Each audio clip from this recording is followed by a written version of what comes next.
So tonight we are doing the valve cover gasket on the Miata here. Did the PCV, but you know, better got safe some than leaks. sorry. Got some leaks. Got to take care of them, especially around those bolts. And in the back there, you can't really see it, but it's leaking down the back a little bit. So we're gonna You get can started see with that. definitely on this bowl, you see how wet that is. If I can get it to focus. There we go. That's super wet.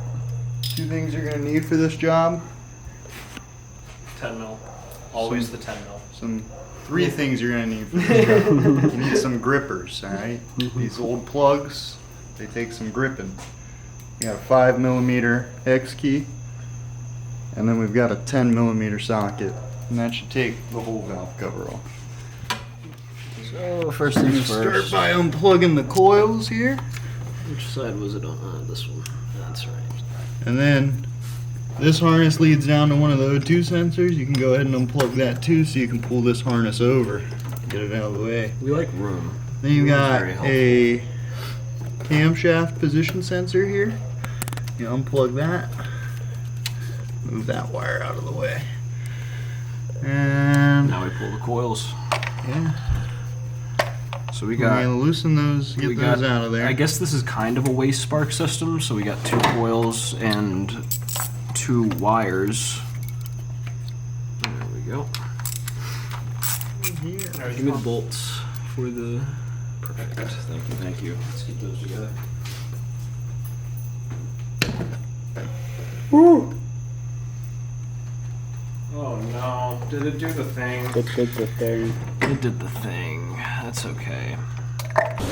I don't care. Yeah, they're supposed to come out pretty easily, but they don't always do that.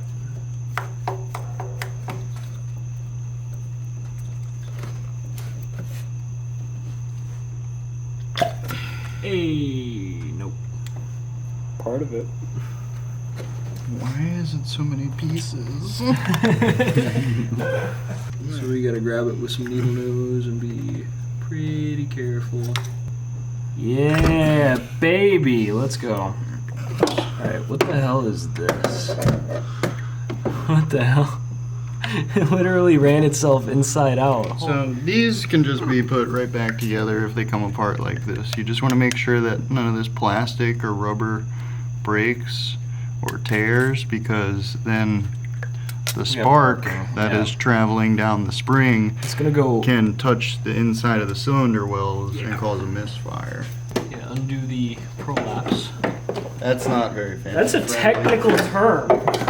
That is a technical term, sir. The PCV. So that pops out. It's always good to inspect that hose for damage. You don't want to see any cracking. Soft. Nice and soft. There we go. These like to get a little crusty, a little stuck. You gotta play with them sometimes. And we just rotate it. Hey, hooray!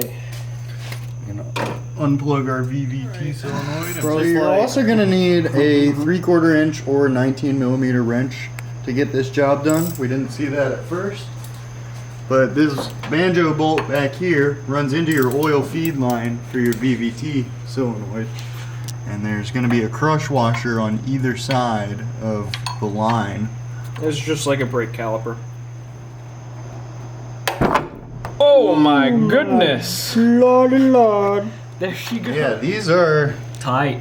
very tight. Exactly. If you have a longer wrench, I would recommend using it, but we're working with what we got here tonight. At home, away from work. Away from the shop, right? Not many tool options. Boy. Here is your crush washer and your other crush washer on your bolt side. And this is what is known as a banjo bolt, and it allows fluid to flow through a fitting. So the oil is being pumped up this line behind the engine by the oil pump, and then it comes through these holes in this bolt And then and out this hole into the feed system. and pressurizes our VVT solenoid. So that way, the VVT solenoid has oil pressure to actuate when it needs to. To advance or retard timing. So now that we have that feed line disconnected from the back of the motor, we have to take the rest of the VVT assembly off. So what we can do is we can leave the line attached to the solenoid itself, so that way we don't have to worry about that gasket leaking, because it's not leaking right now. So If it ain't broke, don't if it fix ain't it. broke, don't fix it. Age-old adage.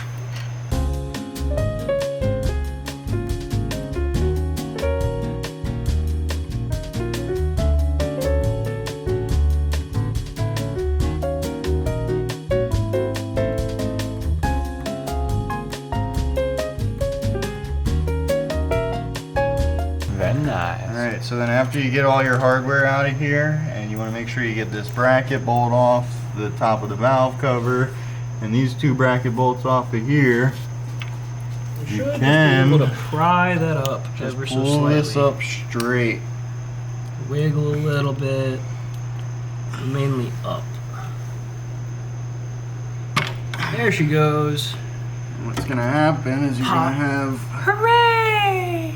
this, This little gasket right here. and this is going to drip oil, so you probably want to put it down on some paper towels or something. Now we have access to the Basically rest of our everything. valve cover. Basically everything. So we can, let's see, this is a metal gasket. Yeah, this is That's actually reusable. interesting. Any metal gasket like this, you can definitely reuse these. And even if you see some chipping around the edge, you can hit them with some copper spray. And Now we get to take the 5mm hex, which I'm pretty sure this isn't stock, but we're not going to question it because we received the car this way. now that we have all the hardware out of the valve cover, we can go ahead and Start. pull up on her. Oh my, you got her right off the rip. Very nice. Straight up, straight out, and flip that buddy over. And she's nice and clean. Actually, like unironically, That's very That's clean not for bad. 200,000 miles. The whole valve train is very clean for 200,000 miles. You see, this vehicle's definitely had its good You know- oil changes done. You know, That has some wear on it. 228,000 miles of wear. That's not the worst I've seen. I think this deserves a round of Valvoline Restore and Protect. I agree. I We're think gonna that's have what to this take it off deserves. again. Anyway. We're going to. This is a pretty fresh gasket. Reasonably, but It's alright. We're replacing. For a second. What you want to do is you want to clean these corners up. You want to clean these corners up real good. You want to clean those corners up. There's 6 of them on this vehicle. 6 corners. You want to clean these corners up. And then a dab of RTV silicone. Not even silicone the size of a gasket. pea. And you can see where the leak has built up debris in these corners because the oil leaks out and then the dirt sticks to it. But everywhere else around the edge is clean. So that was the source of our leaks, 100%. What I like to do next is just like you're gonna pick your nose. Oh yeah. Alright? You ever just stick like a Just want to run it. You ever just stick a whatchamacallit? Pair of not a pair. You ever just stick a pick, like a 90-degree pick, and wrap it with the paper and then use that to clean the inside? Sometimes. Yeah, I've done that fairly often. You know what we're really gonna do? You know, chat. Chat. Clip this chat. Chat, listen to us, chat. Chat, clip this chat. Oh yeah, baby. Woo!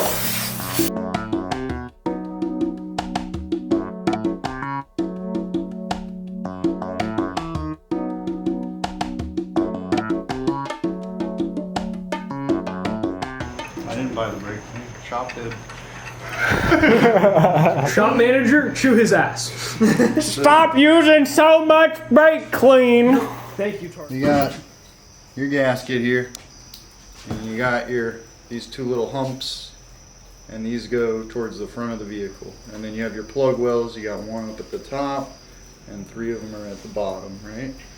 And when you look at your gasket, it's going to be molded, so you'll be able to tell that this side is up. But with some gaskets that are more flat, you can't always see that. And normally the side with these bumps on it is the side that you want going into the valve cover, because these will help hold the gasket in place. That's the ridge you're looking for right there. Those go into the valve cover and they help secure the gasket so it doesn't fall out when you flip it over. So I've already set up our Permatex. You just got to uncap it and put your little nozzle on. We like to use the pressurized can of the right stuff.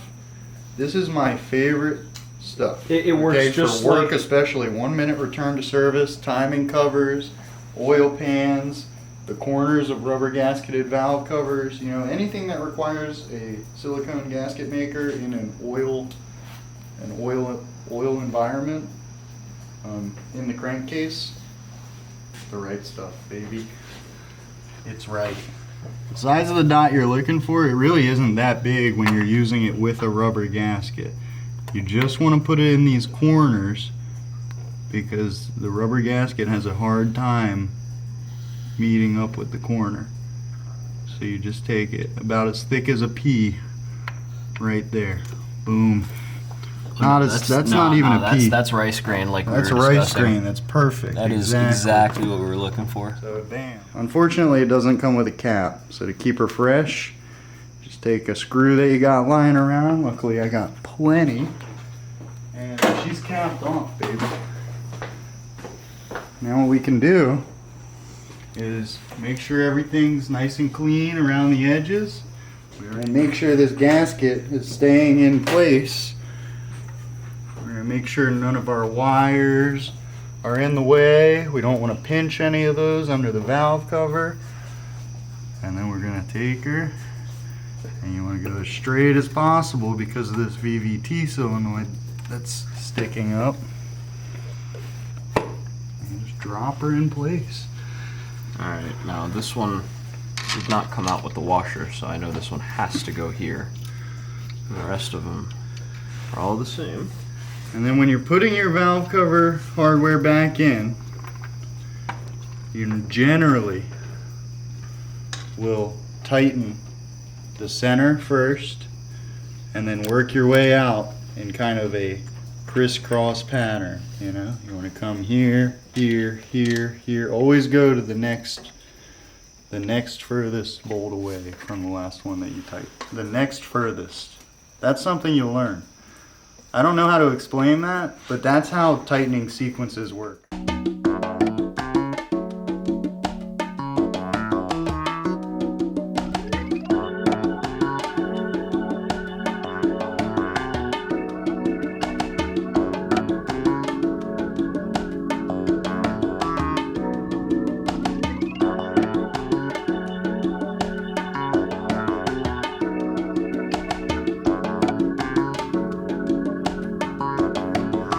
So, it's always good practice to clean off any sensors or components that are going back on to your valve cover. Because, as you can see here, we've got a little bit of metal buildup and just some old oil and dirt from it sitting out while we were replacing things. So, we can wipe this camshaft sensor off with a paper towel.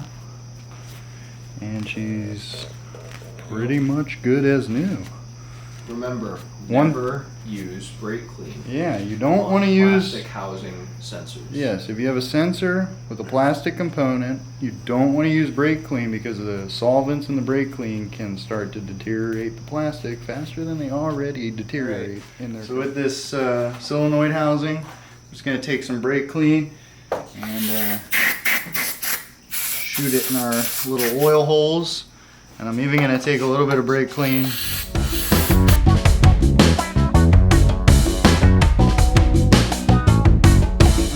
We're not pretty. We're not lacking on brake clean, so how about we keep putting brake clean through the banjo Until bolt it hole runs until clear. it runs out and no longer reminds me of the 80s Americana fucking brown Chrysler brown.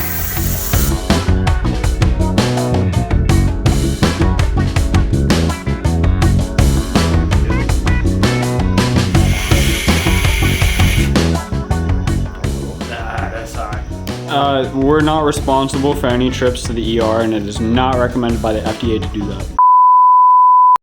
Finger. Oil. In here for the O-rings. So it slides on nice and easy without tearing them, especially And- because we're reusing them. And honestly, Put a little on the O-ring. I'm gonna get a little crazy here for a second. I'm gonna get real stupid with it for a minute here. Because that's all gonna fall back into the crankcase anyway.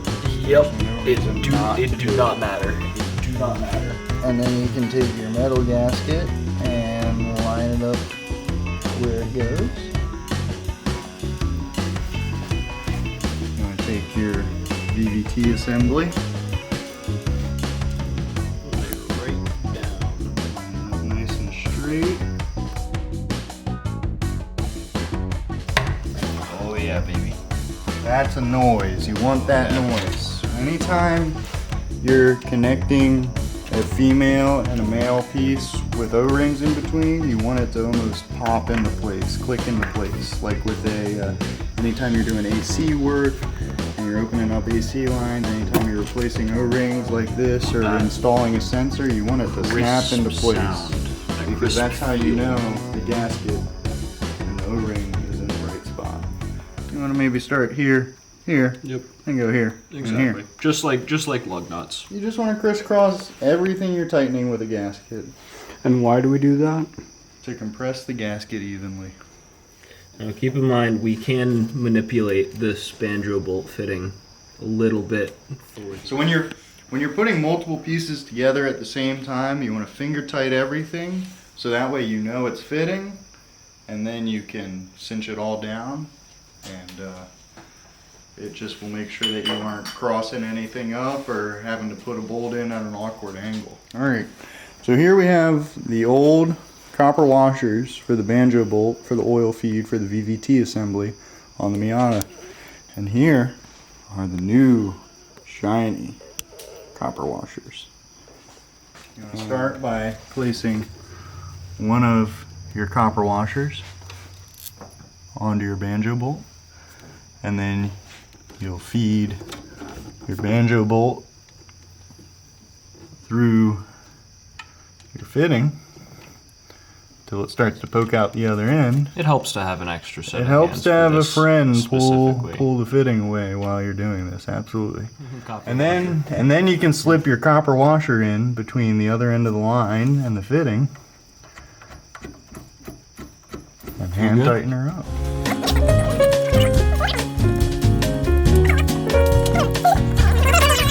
So now that we've got everything hand tight, we want to go ahead and tighten down the rest of this assembly. I'll start up here because these are just brackets. These just hold the line onto the back of the valve cover. So you don't really need to worry about which order you tighten these two in or anything. Just kind of ones that don't matter cinch them down. We got another bracket bolt halfway down, your 5mm hex. We're going to go ahead and tighten that down as well. And then this one does have a gasket underneath. So what we want to do is start with the closest one to the center, you know, either this one or this one. 2, 3, and Four bolts on this assembly.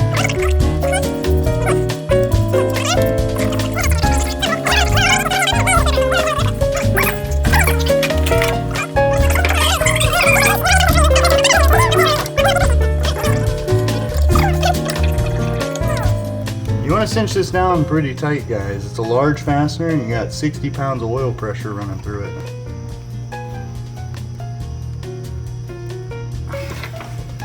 Looks good. I have the cam sensor. Cam sensor that Jason wiped off and then proceeded to hand me. There's a little O-ring, so I'm just like running this down a little bit, and then I'm gonna get, just like with the oil feed for the VVTi, you wanna hear that little pop, you wanna feel it. And 10mm ratchet. Alright, so Alright, just so we got this tightened. that in, just gonna pop the PCV pop this valve back sucker in. This is going to be cylinders 2 and 3. Right here. Coil towards the front. And then the longer plug wire. This is going to go cylinders 4 and 1. Alright, now that we got our 1, 2, 3, and 4 spark plugs all have a wire or a coil over them, we can go ahead and bolt down these coils. Then we can take our harness down for our coils. Oh, speaking of, right next to where this harness that Jason is manipulating, there is the camshaft position sensor. Do not forget to connect that one. Definitely plug that in or else your car probably won't start.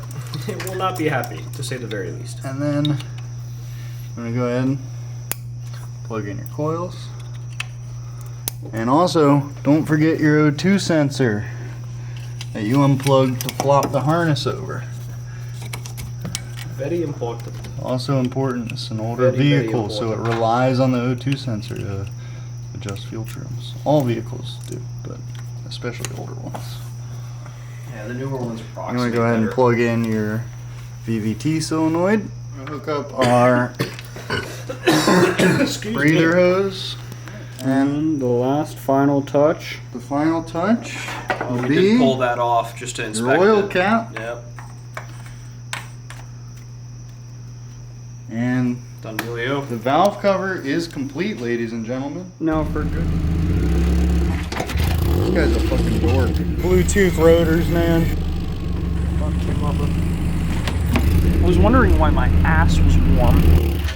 Oh shit.